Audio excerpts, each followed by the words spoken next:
kinesiology. That sort of sets us apart in this industry. Obviously, we're normally training in the gym and we miss seeing everybody. We have been training a lot on Zoom with many of our clients. And the purpose of today is really to kind of just check in with anybody, see if people have questions about things they're doing, want some additional guidance. And then through the presentations, to just provide some tips that hopefully are going to be helpful for folks, or maybe even provide a little motivation for those who are kind of stuck at home and haven't been able to motivate themselves to start working out during this shut-in period, so to speak. Joining me today are Brad Higgins, Tara Romano, and Jesse Lewis. If you guys could each just introduce yourselves briefly, starting with Brad. Good afternoon, everyone. I'm Brad Higgins. I'm the Fit Personal Training Fitness Manager with over 10 years of personal training experience. And Tara Romano. Hey guys, I'm founder and owner of Radicato Nutrition. I've been in the fitness industry for, since college. I majored in kinesiology and graduated about 5-7 years ago. I can't even remember now. But anyways, been around for a little while in the fitness industry and excited to be here with you guys tonight. So. Great. And the finest and most talented physical therapist I know, Jesse Lewis. What's up, everybody? Thank you guys so much for joining us. We had an awesome turnout. My name is Jesse Lewis. I own District Performance and Physio, physical therapist. We work exclusively with people who want to stay active, work out in the gym, runners, basically everybody on this call. Otherwise, you wouldn't be here. So thank you guys so much for joining us. I'm going to repeat my housekeeping thing from before. We are recording this, but the way Zoom recording works is that it only records the person talking. So as long as you don't talk, as long as you're muted, you're not going to show up on the recording. If you're really concerned about it, you can turn your video chat off. We also have a couple things we all want to speak about just to give you guys information, but we would love if you guys asked us questions as you went or at any time. There's two ways to do that. Easiest way is as we're talking, if you just want to drop them in the chat, I'll keep track of all the questions. You can ask them individually or just to the group. Or we'll throw it up and you guys can ask questions over video chat as well. Just wanted to give you guys a heads up on the recording. I'm about to mute everybody. You can definitely unmute yourself if you have a question, but just so it doesn't screw up the recording or anything, I'm about to mute everybody just so you guys know. Looking forward to this. Thanks for having me, Mike. Thanks, Jesse. That's great. So I just want to start with a quick update on what's going on in the city. As you know, we've all been kind of on stay-at-home order for a while here. Businesses are closed, gyms are closed. The mayor did put together an advisory group that did come up with a report on how it suggested that they reopen the city now that cases of infection have been dropping. And their initial suggestions, there's not a whole lot of new information, but there is sort of an update that they've set May 29th as a date when they're looking at starting the first phase of openings. Gyms are not in that first phase, rightly so, I would say, probably especially with larger gyms, where it's difficult to, I think, really control surfaces being touched and monitoring the space. We'll see if they're going to add any kind of distinction between personal training gyms and large gyms, because obviously those are different categories. So the first phase is going to be May 29th, and then the second phase, which doesn't have a date assigned to it, that's when they're looking at having gyms reopen, and they're going to have a pretty strict protocol for that.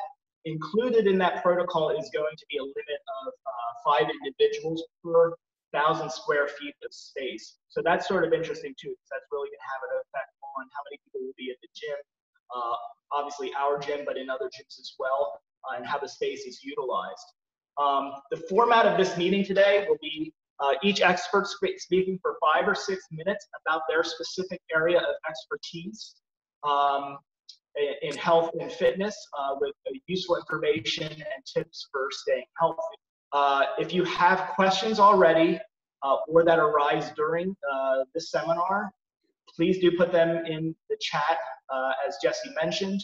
And then also we will have the Q&A at the end of the presentations, where we will either pull up chat questions that have not yet been answered, and then we can speak about them, or if you have new questions that have come up, please let us know those as well. Speaking first for us today is the really talented and bright fitness manager, of FIT, and that's Bradley Higgins. Brad? Hi, everyone. In this time of isolation and unknown, I wanted to bring a few things to the table that will help create positive vibes and keep your daily routine on track.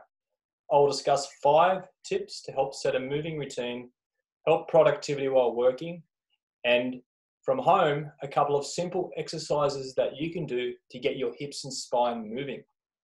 When staying or working at home, due to isolation, days can start to blend into each other pretty easily. A key tool to help deal with the current situation is a great morning routine. What you do each morning will go a long way in what you accomplish each day. These simple tips can help you supercharge your mornings by starting them off on the right foot. These tips are here to help you stay positive, productive, and maintain a sense of routine to keep you grounded. Tip 1, start the morning with gratitude, not your news feed. Avoid checking Twitter, the news, or scrolling through Instagram first thing in the morning. Not only can these be emotionally draining, but they also take a lot of time in the morning, which you can utilize and spend doing other things.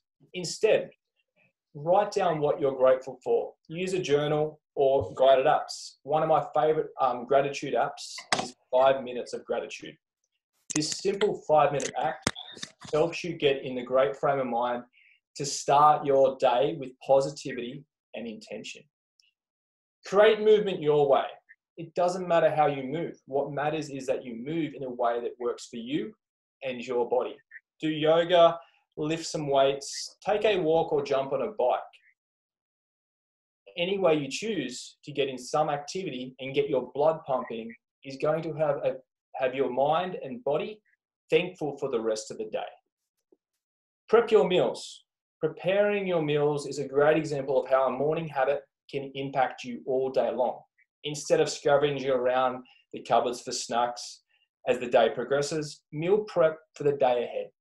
This will stop you eating the foods you know you should be avoiding. Set goals and schedule key things based on your daily routine. Goals can help build structure at a time when it has taken a back seat. Everybody has a different schedule, so the best way is to be productive at work when you have the most energy and focus. If you are a morning or an afternoon person, take that time to do the exercise or start a new project so that you remain focused and are productive. Lastly, tip number 5 is get dressed. Get dressed can be a helpful cue for you to be productive and focus on work. If you stay in your pajamas all day, you're setting yourself up for some great lounging, but not super productivity working hours. This simple routine can help keep your normal daily routine intact, get you in the right headspace to be productive and stop the days running into each other. I'm just going to go through 5 simple movement drills just to help keep your spine and hips healthy if you're sitting down all day. The first one I'm going to do, hopefully you all can see. First one I'm going to do is just, if you do have a stick or a broomstick, just a simple spine rotation.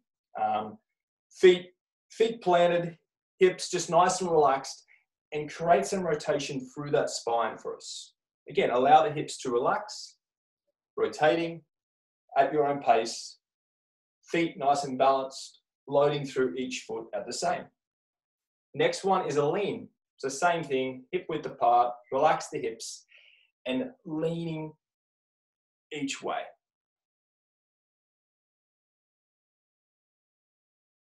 Creating your movement, 20 to 30 seconds of each of those, and all of a sudden you've got that spine moving, both rotation and lateral. The next one is flexion and extension of the spine. So we want to extend up as high as we can, going back, and then rolling each vertebrae down to the ground and all the way back up. Full extension. Again, 5 to 10 reps, creating that movement through flexion and extension of the spine. The next couple are just going to involve a bit of hips and hamstrings, so you can see.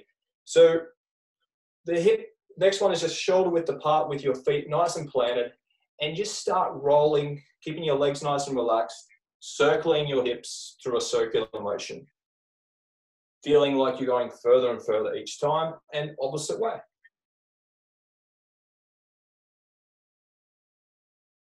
It's going to get the hips moving. And then the last one, hamstrings can be very tight and very underactive. So the next one is just a simple deadlift to a wall. So just place yourself about your foot width from the wall, hands on hips, and focus on trying to drive your hips back to the wall, keeping your spine long, and really try and activate those hamstrings, pushing into the ground. So keeping the spine long. Once you hit the wall, try and feel those hamstrings and extend your arms, keeping that posture, long spine overhead, and then standing back up tall. And repeat that process.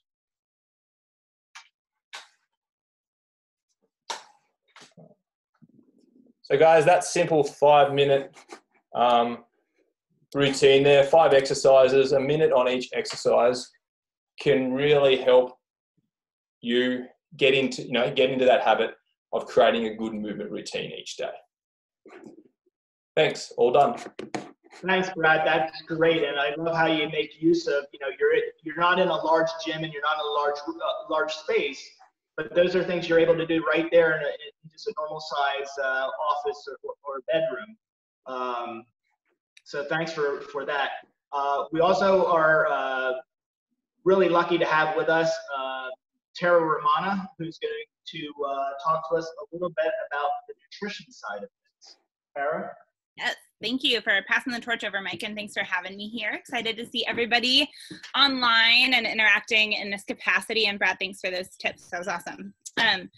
Regarding the nutritional approach during this crazy time right now, I wanted to first address the fact that a lot of us are probably in a new phase of cooking for ourselves every single meal, which I'm sure prior to this we were cooking for ourselves in some type of capacity, but to be responsible for doing that every single meal can feel like a burden, it can feel like a heavy lift.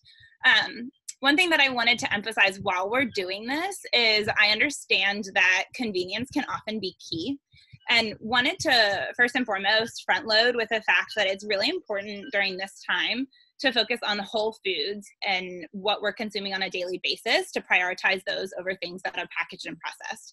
And why is that? Whole foods are more nutrient dense, right? They're really providing what our body needs to both fuel ourselves well and to feel well. And that's particularly important right now because what are we all trying to do is stay healthy, fight infection, and maintain and support our immunity. So just want to emphasize gravitating toward those whole foods, especially during this time. And I wanted to also chat about the convenience factor, and that not everything necessarily has to be a fresh fruit or a fresh veggie. Don't knock the convenience and the value that something like canned goods brings or frozen foods. And I'm not necessarily talking about frozen pizza and ice cream, because when we go in the store, often those are the things that are wiped out. I know they're really tasty. There are reasons why they're super tasty. They're often loaded with fat. But things like canned green beans, canned potatoes, or other canned vegetables, just be mindful when you are picking those up that some of them do have added sugars in them. So if you're looking to keep the added sugars and things to a minimum, just read the nutrition facts as you're going through those. Other things, frozen foods, frozen vegetables are a great way to add some color, variety, and nutrition to your meals. So there's bulk bags that you can get. I know if you go to Costco, there's this huge bag of vegetables that you can get for like $10. It'll last you forever. That way you don't have to worry so much about constantly going to the grocery store multiple times a week, since we're trying to limit our time out of the house. So that's a way to keep high quality food on hand without worrying about it going bad. Another thing I wanted to address are cooking in batches. So if you're feeling super intimidated by trying to plan these meals and avoid food fatigue, Something that I often recommend is cooking things in batches. So if you think of your plate in terms of providing yourself a lean protein, a nice healthy serving of vegetables, and a high quality fat and high quality carb, if you kind of think in that way, it might simplify things a little bit. So that way, if you've got some fresh greens prepared on hand, you're ready to go, you can load that on your plate with some batch of chicken that you made for the week that will last you through several dinners over time. That's one way that I like to simplify things for people who are feeling a little bit overwhelmed by constantly having to prepare something on their own. Next up, I wanted to discuss something that you've probably seen circulating in the media quite a bit, and that's the emphasis on vitamin D supplementation right now. So it is very true, and it's been a well-known fact for quite a while that vitamin D does support your immunity, and it is very important. It's a very important micronutrient.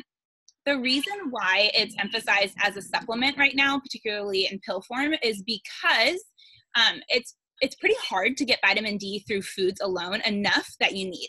If you were to consume enough vitamin D for one day, just in eggs, for example, people talk about eggs as being high in vitamin D, as well as milk.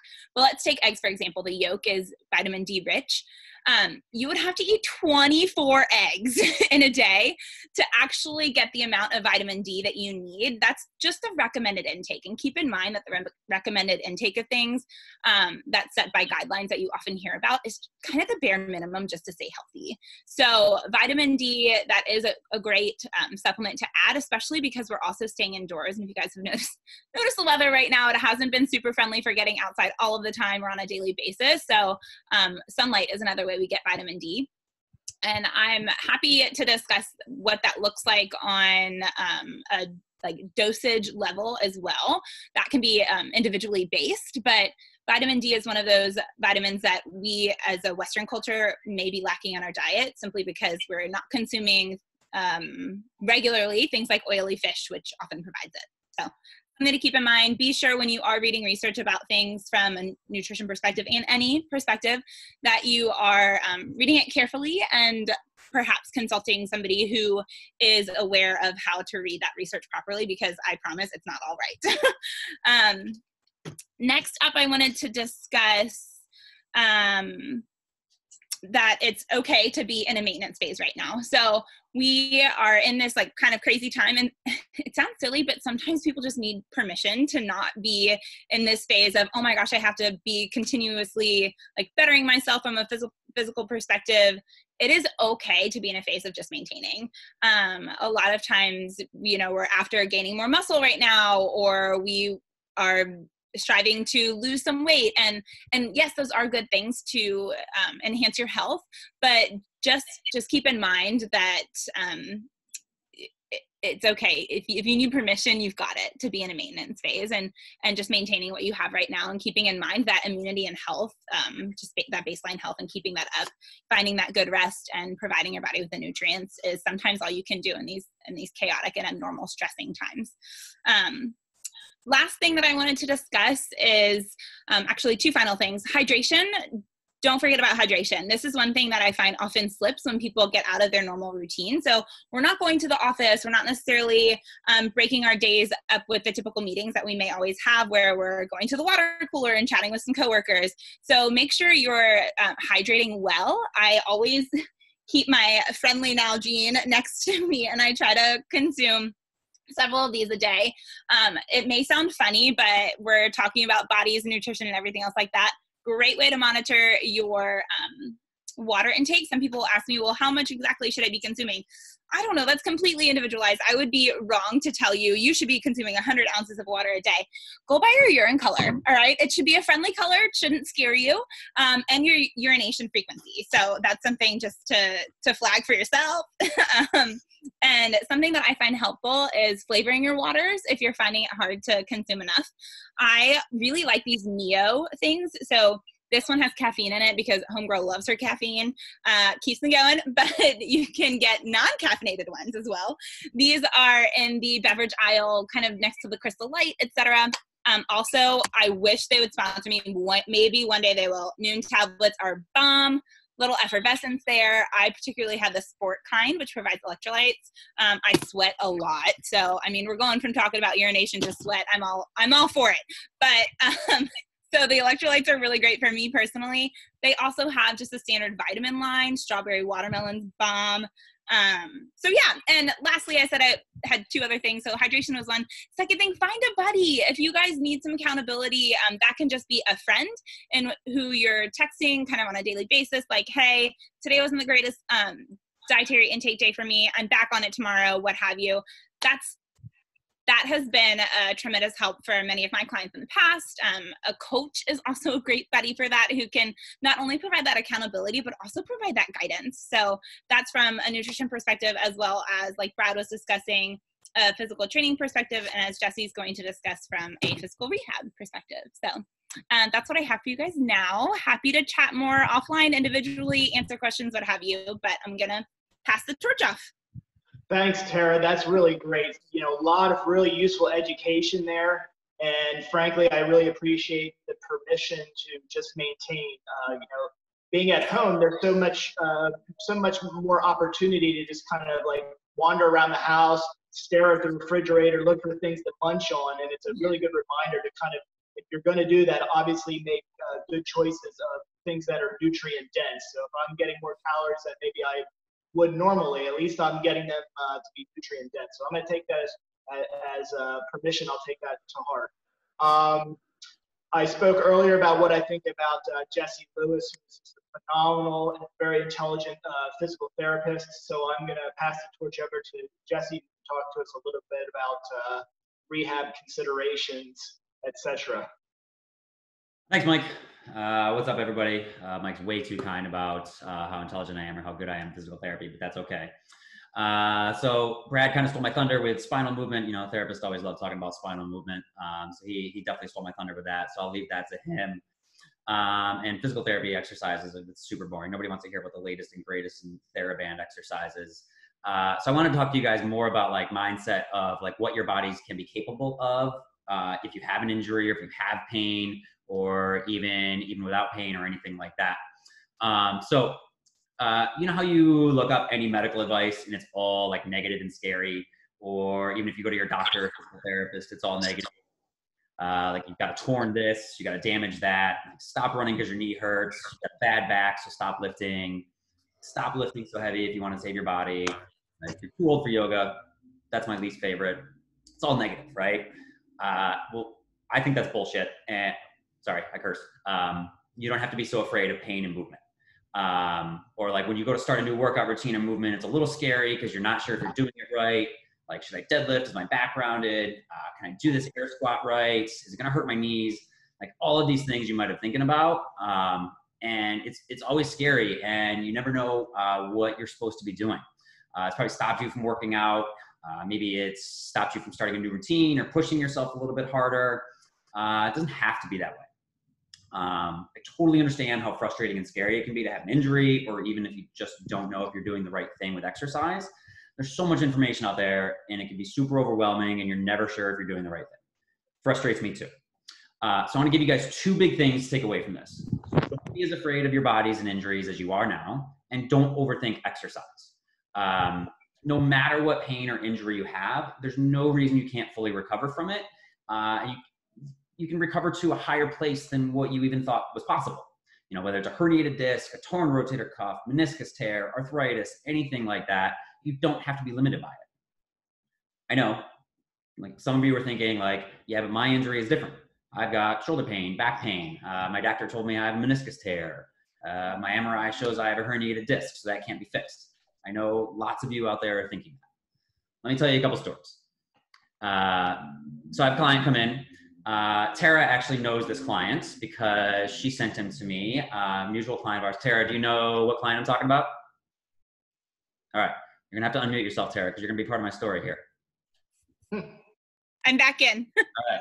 All right. So comes in. Tara, how limited was he in what he could do when he first like had trouble? Oh gosh, range of motion was awful and painful. Super painful. Shoulders killing him. He loves golf, loves working out, can't do it. His MRI shows one of the worst MRIs I've ever seen for a shoulder. Rotator cuff tear, labrum tear, arthritis, like all the surgeries, yeah. Yep. Doctor said he needs surgery, right? I think the doctor told him like he should stop exercising so hard. Do you remember how like mentally down he was, Sarah? Yeah, he was in a bad mental place, and his confidence. I mean, it knocks your confidence when you're told that you can't move because you need surgery, but also you can't do what you love. Yeah. And it's just, if you can't do what you love, like, well, okay, well, maybe I have to stop cycling now, but what if I have to stop running later? Like, there's just so much negative information out there.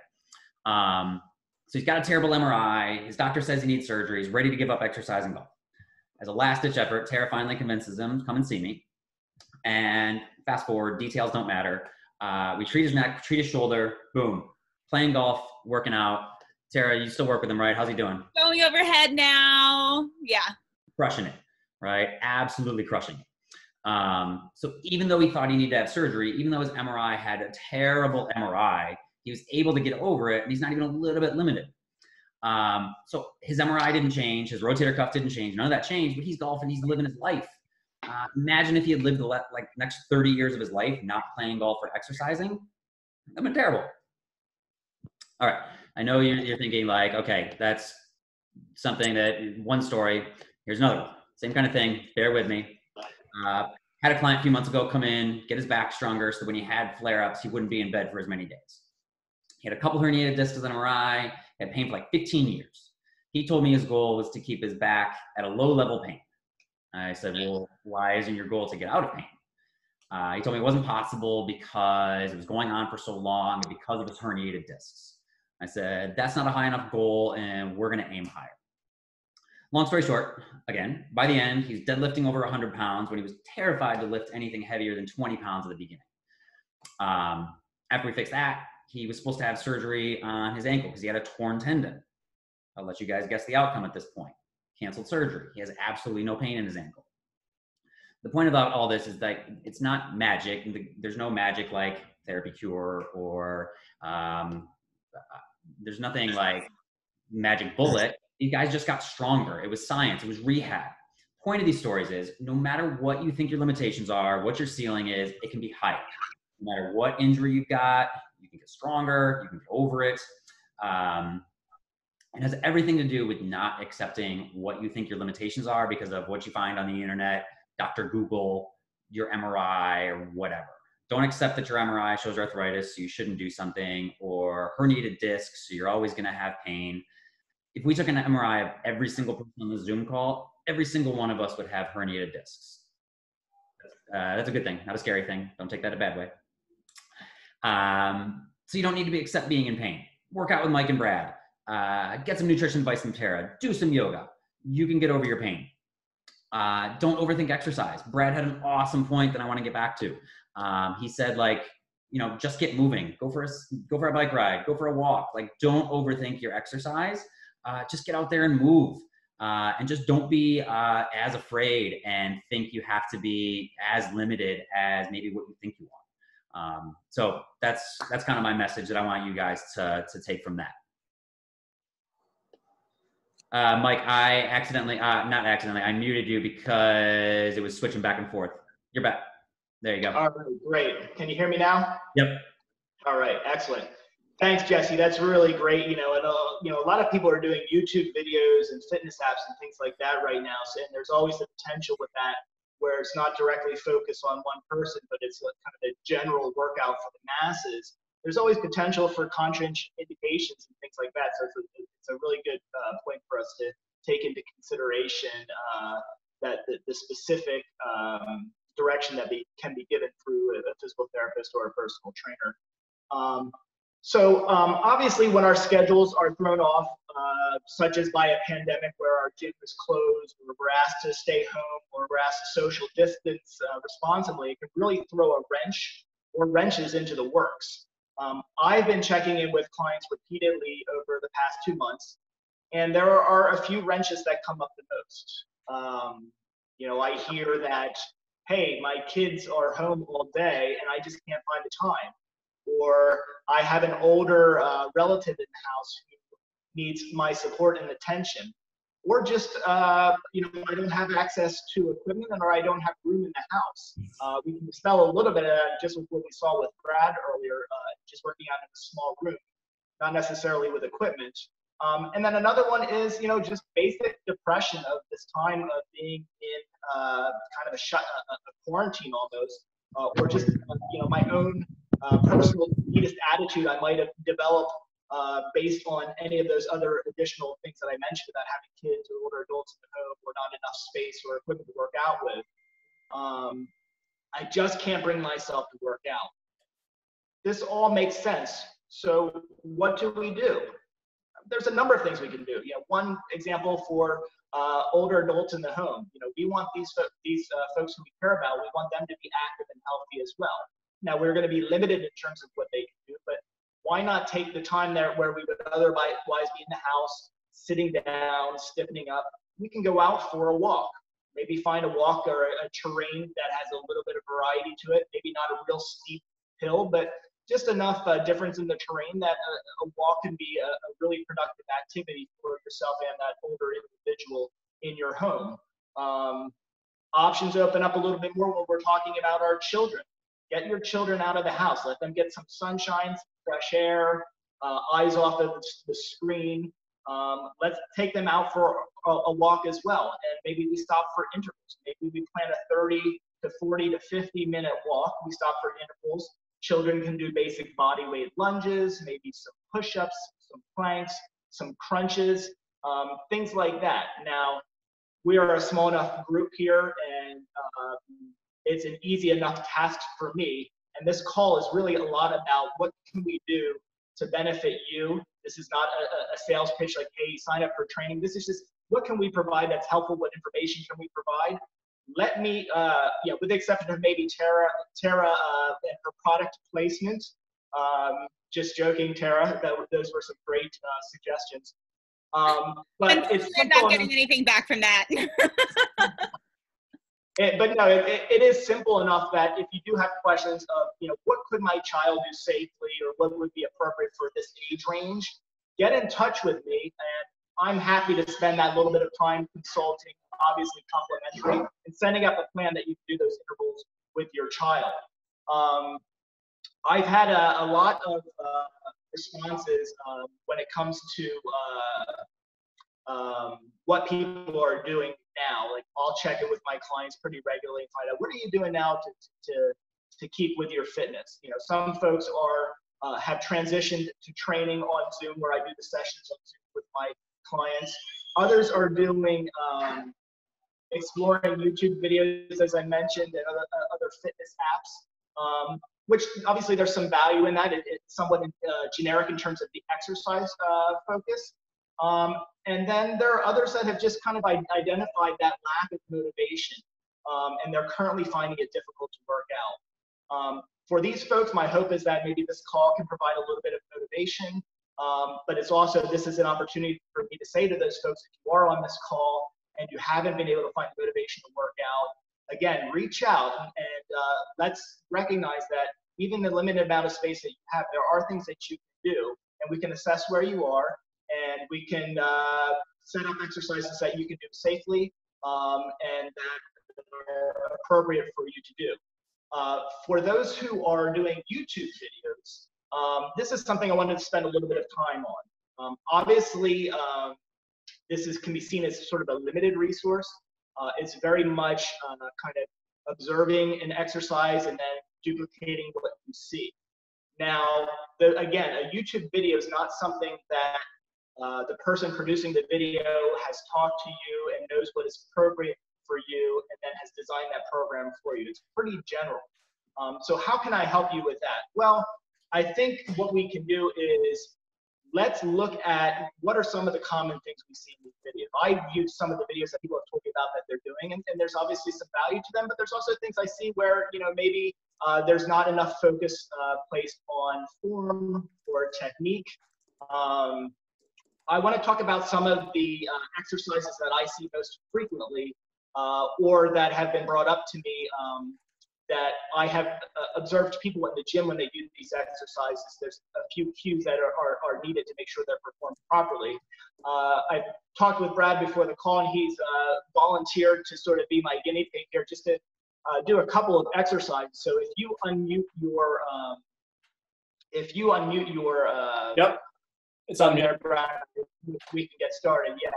So one thing that really surprises folks when we start doing the Zoom training is that there's actually a lot of variety we can incorporate in a training program. You know, obviously when we have access to a gym, there are thousands of exercises and tools that we can utilize to create a program based on a certain individual.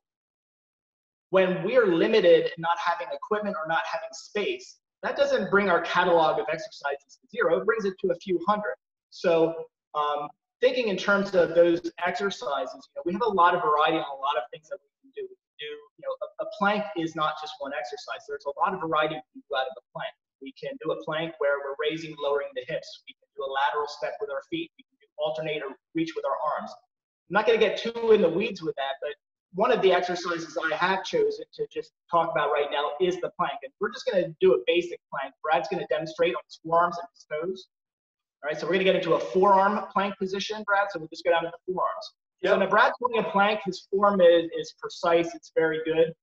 What a video is not going to give you, it's not going to tell you to think about. You're probably feeling tension in your neck and your shoulders. Just identify that tension and relax it. Now to do that, we're going to have to work harder somewhere else. So we're just going to engage the core and make sure we're recruiting that there. And then we want to think about our hips. Where are our hips? Brad has his hips in the right position. As you can see, they're a little bit elevated. A lot of times when I see people get into a plank, the hips are elevated. So Brad, if you want to relax out of your plank, that would be great. So a lot of times when you're repeating and observing a video, we have a lot of focus on, I want to make sure that I'm following along with the instructor and I'm moving at the same pace. So we're not obviously always thinking about, am I in the right form? So just run through those few checklists of, am I feeling tension in my neck? Can I release that? Am I arching my back or raising my hips? Is my core engaged? Those are a few cues that we can just kind of run through that checklist when we do it. There's a number of things we can do, but those are probably the three most common that I've come across when I've observed or asked people about what they're doing when they do their plank. The next one is going to be a crunch. If you can lay on your back, Brad, we're going to do an oblique twist. Okay, for an oblique twist, Brad is going to interlace his fingers behind his head or touch his fingertips together. And he's just going to lift his right shoulder off the mat 30 degrees and tilt towards the knee and come back down. So it's a very short crunch, and then he'll come up and go to the other side. All right. Now, there's a couple of things that Brad is likely doing correct because it's Brad, but I can't necessarily observe just by watching him. And this is why I like to give this cue. When you're performing this crunch, I can't tell if Brad is pulling on his head or his neck. It's very common when you have your fingertips behind your head that you may pull your head further into flexion, which is not something that we want to do for exercise. So one thing I like to think about is just do that mental test. Am I pulling on my head and my neck? If I am, I can just reverse that by pushing my head backwards into my hands. It seems like a very simple thing, but again, our momentum is going forward and toward the knee, so it's more likely that without thinking about it, we're going to pull the head towards the knee. Another cue on that is as we perform the crunch and we're tensing, a lot of times we tense our legs and our lower body. So we want to think about keeping the legs and the hips relaxed as we perform the crunch. And the third thing that I see happen the most, and I see this in fitness classes when I go to other gyms, is I see folks that perform the crunch, and what they're doing is they're putting every bit of effort they can to try to get that elbow towards the opposite knee, and it's herky-jerky with the movement. The goal is not to come up and touch the knee with the elbow. We really want that 30-degree range of motion to keep in mind. The last thing we're going to talk about is the lunge. If we can just see a staggered lunge there, Brad, he's going to have one foot in front of the other. You can give me a little sound so we can have the camera go to you. Yep. Okay, great. So as you can see, we have one foot behind the other. The toes are pointed forward. They're not pointed in different directions. And Brad is keeping an upright posture. A good way to keep that upright posture is to think about the shoulder blades being retracted. When the muscles of the legs shorten from the knees bending, a lot of times that can pull us forward again into flexion. So let's think about keeping that retracted shoulder blade posture. Okay. Thanks, Brad. Thanks for your help. That's really helpful. So again, there are a number of exercises we could go through. The lunges, we could do stepping lunges, stepping forward. We could be doing stepping lunges to the side. We could, with the lateral movement, we could do the side lunges by exaggerating the initial knee lift as we step to the side. We can step backwards with our lunge. We could raise our arms above our head as we lunge. There's so many different ways to get variety off of just one exercise like that. We can add weight to the lunge. So I just wanted to choose a few exercises and just show you that there is a lot of value in when you find an app or a YouTube video. If that's the thing that's working great for you, wonderful. Take the time, because I'm offering my time. I'm happy to do it right now. If you have questions about things that you've been doing, reach out to me. If you have questions about your form and you want me to take a look, absolutely. That's what I'm here for today, is to let you know, to have that access. I want to say thank you to everybody for being here today. I know we covered a lot of ground. For the sake of time, I'm going to cut short a little bit so that we can open this up to Q&A. So if there's any questions or answers that have come in, Jesse, that we can pull up from the chat, or if there's anybody who has a question from anything we presented that you would like to jump in, please go ahead and do so. Jesse, do you want to first let us know if there's anything that's come in on chat as a question? Yep, and just remember, guys, if you guys have questions, just drop them in the chat. That's probably the easiest way. Or you can just say, I have a question, and we can call on you. But it doesn't have to be about something we talked about. Like, if it's anything fitness related, nutrition related, health related, it can be anything random. So it doesn't have to be on something that we all talked about today. So just feel free to ask any questions that you want. Jesse, somebody does have a question for you about Whole30. Yep. We had one question first. Mike, somebody wants to know, how does your training work online right now? Is it Zoom and they observe you and then you observe them? How does that work? Yeah, so, the format we're on right now, we have a number of people on, so it's the person talking that you see. When we're doing a Zoom training session, Brad and I both do those, and I do them here in the gym, and I have the gym background, and Brad does them from a studio in his home. When it's just you and your client, you see both of you on the screen. Usually I'm going to be the small video in the corner, and then the client that I'm training is in the large video in the center of the screen, so I'm able to observe. It works so I tell people, Zoom training is very different than training in the gym, but it's also very similar. It's different, obviously, because you're not in the same space. And it's different because your catalog, again, instead of it being thousands of exercises to choose from, it's a few hundred exercises, which is still a lot to choose from when we're creating a specific program design. Now, as you saw with Brad, it might not have translated as well, because on this format with a lot of people, I speak so much that you may not have gotten a whole great opportunity to see what Brad was doing. The point of that was really to talk more about the adjustments and the cues. One-on-one, though, when we're doing that, what's going to happen is I'm going to demonstrate the exercise, and then I'm going to give verbal instruction while I'm doing it. And I'll probably show, if it needs to be shown from 2 angles, I'll show it from 2 angles. And then I have the client perform the movement, and then I give those verbal cues while it's going on. So as you saw with Brad, I might be identifying during the oblique crunch, make sure you're pressing the lower back into the ground as you perform the crunch. Make sure you're not pulling on your head and neck. Sometimes the information is based on, the feedback is based on I'm observing them doing something that needs to be corrected. Sometimes there's things that need to be corrected that they may or may not be doing incorrectly that I just can't observe, that they need to ask themselves if they're doing. Are you tensing your legs when you're performing the crunch? If you are, I can't tell, but I'm still going to give you that cue. So there's still a lot of personalized instructions so that people can do the exercises properly and get the full benefit of it. Awesome. Tara had a question on Whole30. Go for it, Tara. Yeah, thanks for turning it over, Jesse. And this was an awesome question. I received it privately. This person had done Whole30 for 30 days, lost weight, feels great, has been continuing it throughout the week, but it sounds like not on the weekends, and please flag me if I'm incorrect on that. And they asked, is this okay to continue? And mentioned that the only downside was the amount of meat that they were consuming. Great question. First of all, congratulations on losing weight and feeling great after Whole30. That is a huge accomplishment. One thing I wanted to address here, your concern about consuming the increased amount of meat. I want to first address, well, what kind of meat is that? Are we talking leaner proteins like chicken breast, turkey, for instance? Or are we talking more like the 80-20 ground beef on a daily basis and bacon, which I'm assuming that's not the case since you did lose weight. So not demonizing any types of foods or different meats, just saying that some are better in moderation and others are better with more frequency, right? I wouldn't be too concerned about the amount of meat that you're consuming, simply because you should be supplementing with other types of lean proteins such as fish, and that can be either oily fish like salmon, which is providing those good omega-3s and omega-6s, or it can be something a little bit leaner, white fish like tilapia. You can also be supplementing that protein with other Whole30 friendly proteins such as eggs, and egg whites are a great option as well. And you then mentioned that you, I believe, were not continuing the Whole30 on the weekends.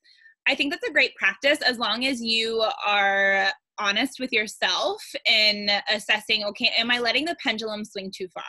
Am I allowing this quote unquote restriction or saying no to certain types of foods throughout the week? Am I letting that get to my mindset over the weekend wherein I'm acting out on more of like a binging episode where I'm consuming whatever I want because I know that I'm going to go back to Whole30 during the week? So it's just something to be mindful of. Whole30 is great for some. I don't recommend it for everybody. It's just something to consider in a self-reflection and being self-aware of, are you good with very specific guidelines? Do you need a little bit of leeway to be successful? Who are you and how do you operate as a person as far as if a Whole30 is good for you? I will say that it does emphasize, and actually you're only quote unquote allowed to consume unprocessed foods on Whole30. So flashing back to our previous conversation about maintaining and supporting good immunity and getting a well-balanced dietary intake that provides the nutrients that we need, Whole30 is a great way to do that during this time. Awesome. Thanks, Tara. All right. Somebody asked, when you're trying out a new exercise, like for them, it was starting to run, how do you know what's normal pain versus unproductive, harmful pain? I guess I'll answer that one first, and Mike and Brad or Tara can jump in after that. Anytime you're starting something new, there's usually going to be some amount of discomfort, right? Like that's normal. Like I deadlifted today and my back's a little bit sore right now. That's why you kind of see me like squirming around a little bit. But I've deadlifted before, so I know what's normal pain. If you've never done something before, it's like, I don't know if it's normal or not. So I have a few general rules of thumb for my clients when they're dealing with some discomfort with something new. If it's a little bit of soreness the day after or even 2 days after, that's probably normal. You probably don't have to worry about it, especially if it goes away. When I tell people to worry about the discomfort is if it changes how you do something. So if you're running and you have to change how your running form is because of the pain in your heel or wherever you're talking about, that's probably not great because your body's telling you like, hey, this isn't good. I need to work around it. If the pain's consistently getting worse, so like day to day, or week to week, or even run to run, it's starting to like become a little bit more on your mind. That's probably not great. There's some good research out there on even like stress fractures that if you can run and you can think about something else without your pain, that's probably okay. So some amount of discomfort is okay, but if it's getting worse, if it changes how you do it, or if it just doesn't go away after a week or two, that's when I would be concerned. Mike, Brad, I don't know if you have any other thoughts on that. Yeah, I think that's, I think you hit the nail on the head there, Jesse. And I think the only addition I would say is obviously follow those tips, but if you're just not sure and you don't know, just on the specific thing that it is, just, check with Jesse, check with myself, check with Brad. Brad, anything else to add? Yeah, just one big tip there is, when you stop moving, it's going to be harder to actually perform that movement going forward. So the key is to move at your best ability through no pain. If you stop moving, you're going to be in more pain going forward. You're going to be stiffer. You're going to be tighter. So the biggest thing there is to move with no pain. Jesse hit it right on the head there, where trying to, push through, you're going to be stiff and sore to start with, but the more you move through that range, the more capability you have to perform that without pain.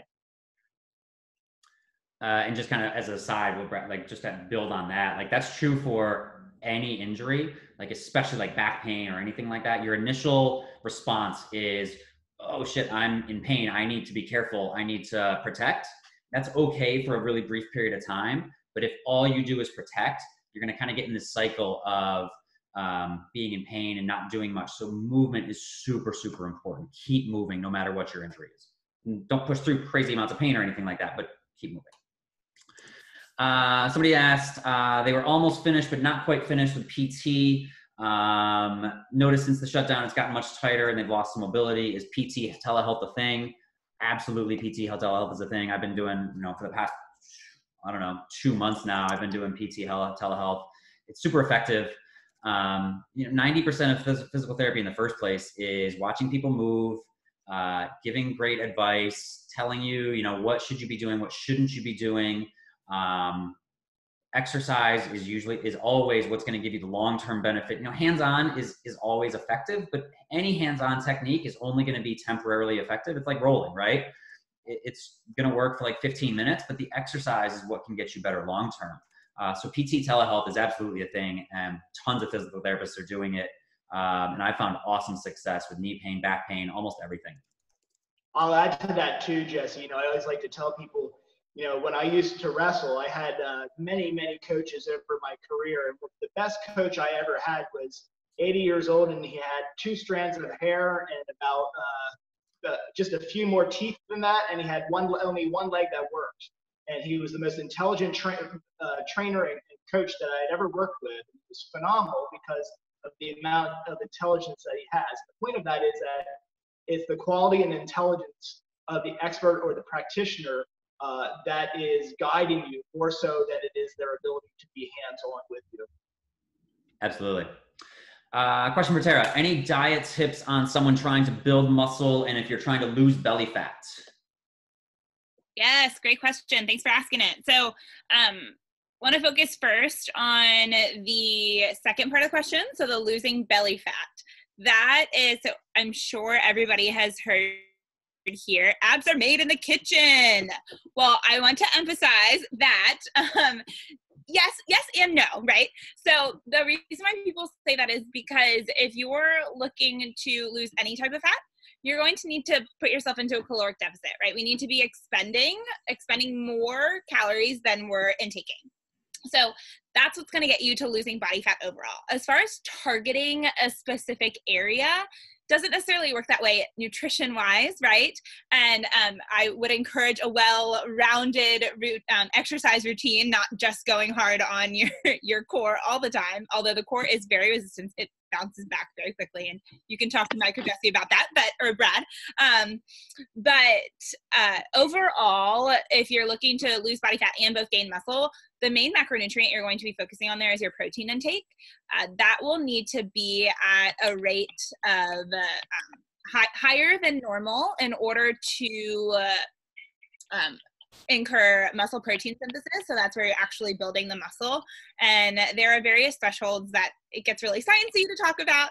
But first and foremost, you do want to be focusing on that protein, which if you're on the Whole30 and you are consuming, I believe it was you that expressed, I'm not sure if I'm consuming too much meat or what have you, may not even be a concern if you are on Whole30 and you're consuming that protein to build the muscle. Another thing you can focus on is carbohydrates, because you want your body to be fueled to be doing those exercises to actually build strength. So there's a difference between maintaining the strength that you have and actually building it. And that's why we talk about consuming more protein on this end if you're actually looking to build the strength. I will say that may be a bit of a challenging thing to do right now. And this gets into the training bit of things, which Mike can perhaps touch on, but simply because you don't have access to perhaps heavier weights or what have you to be building that muscle, just depends on where your starting point is. And then lastly, it's a question of your age. So there is weight redistribution is a thing as you age. And so just keep that in mind, that it's an unfortunate thing, and it's not something that you cannot combat. I'm just saying that it is a reality that as you age, weight can redistribute in your body. So you may be finding yourself just struggling with a bit more midsection fat than you previously did. So, yep, overall, focusing on that caloric deficit, do keep in mind that there may be some implications for things like immunity, et cetera, when you're going into a caloric deficit, simply because you're just not consuming as much food. So you may be lacking those nutrients that we're talking about to maintain that well-balanced health. So just a few things to consider. Just to build off of that, Tara, I don't know if you meant to do this, but you set Mike up perfectly for the next question that was coming up. Teeing him up. Love it. Excellent job, Tara, queuing him right up. Was if you're doing body weight exercises, it starts to not feel very challenging. How do you make it harder to feel like you're progressing your workout? How do you progress body weight exercises? That's great. I'm going to give just a few ideas on that, and I'm going to toss it to Brad because I want to hear his thoughts on that as well. Just a heads up, Brad's not here anymore. Oh, okay, great.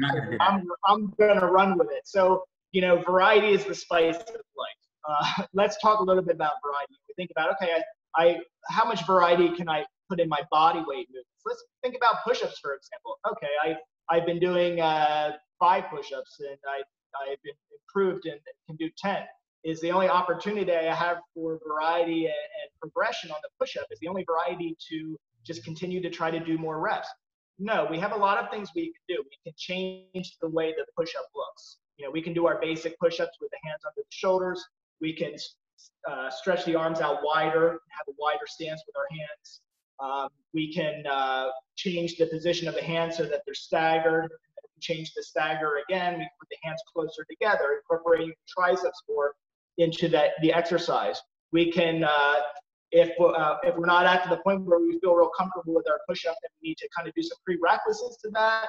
Obviously, we can do the age-old push-ups on your knees, or what we can do is if we don't want to do the push-ups on our knees, we can have our hands on an elevated surface like a bench.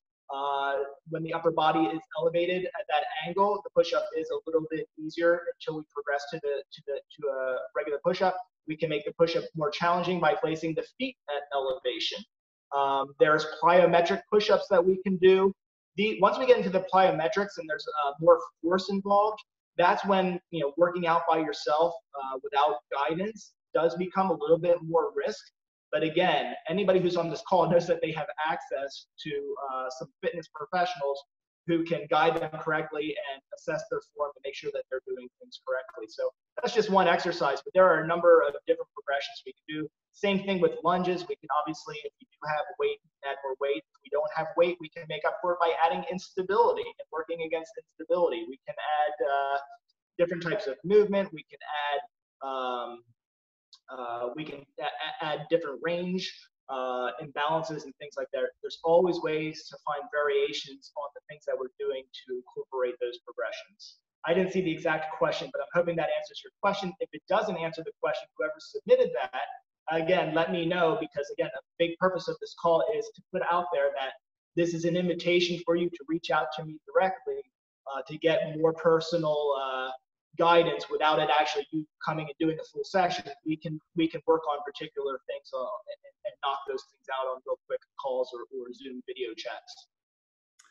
I think you answered the question. I'll just to kind of build off of that, I run into the same problem because let's go back to the meniscus tear for knee. Like if I'm working with a meniscus tear right now, building quadricep strength, for example, is super important. So I'm limited. One really awesome way that I use to build strength for bodyweight exercises is what's called a tempo workout. So let's say you're doing a lunge. Instead of doing a regular lunge, go really, really slowly as you lower down. Take 3 full seconds, which feels like freaking forever when you're doing a lunge. Pause for 3 seconds at the bottom, and then 3 seconds back up. So it takes you much longer to do the movement, but it works your muscles much, much harder. Push up, anything like that. So variety is great. I like to do tempo and variety. So there's just lots of different ways to increase. Yeah, that tempo can be your variety too. Thinking about a push-up, the push-up can be done descending slower, ascending slower, or just holding the position at the bottom of or the top of the movement. Generally not so much on the top of the movement, but at the bottom of the movement, and increasing that time under tension That's a great point. Okay, we don't have any more questions. Anybody else have any questions? I see people dropping off. I had a feeling an hour would be when people would be kind of dropping off a little bit, but we still got a good amount of people in here. Anybody else have any questions? Well, I just want to say, Jesse, I want to say thank you to you and Tara, and I know Brad had to hop off. Thank you guys for being here. You know, I learned more being a part of this, and I know it's been a benefit for all on the call. As like, again, we do see people jumping off. I think this is a good point for us to stop and just, again, put that out there one more time. We're all available to help, and we are committed to, you know, your rehab, your strength, your health, your nutrition. Jesse, if you or Tara have anything else to add. Just thanks for having me, Mike. This has been awesome. Thank you guys so much for stopping by. I don't know. I tried to be really technically like fancy and like as Mike was talking, like put Brad's screen up on as he was demonstrating. I'm really curious. Did that actually work? It worked. Yeah, you did. Yeah, that was all. That's all. I didn't even know I could do that. I was a little worried about that because I thought only if he was speaking that we would see him, and I know I was talking over him the whole time. I didn't know I could do that. As you started doing that, I was like, oh shit, I got to figure out how to do this. So I was like, all right. All right. You can choose a spotlight video. What's that? Highlight. You can choose a spotlight video to highlight. Figure that out. All right, we got that working. Great job, Awesome. Jesse. All right, thank you guys so much for stopping by. Tara, any last words? No.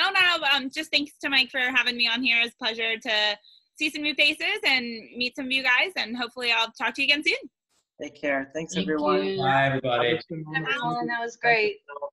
Have a good night. Thank you for joining us. Bye, guys. Bye. Thanks.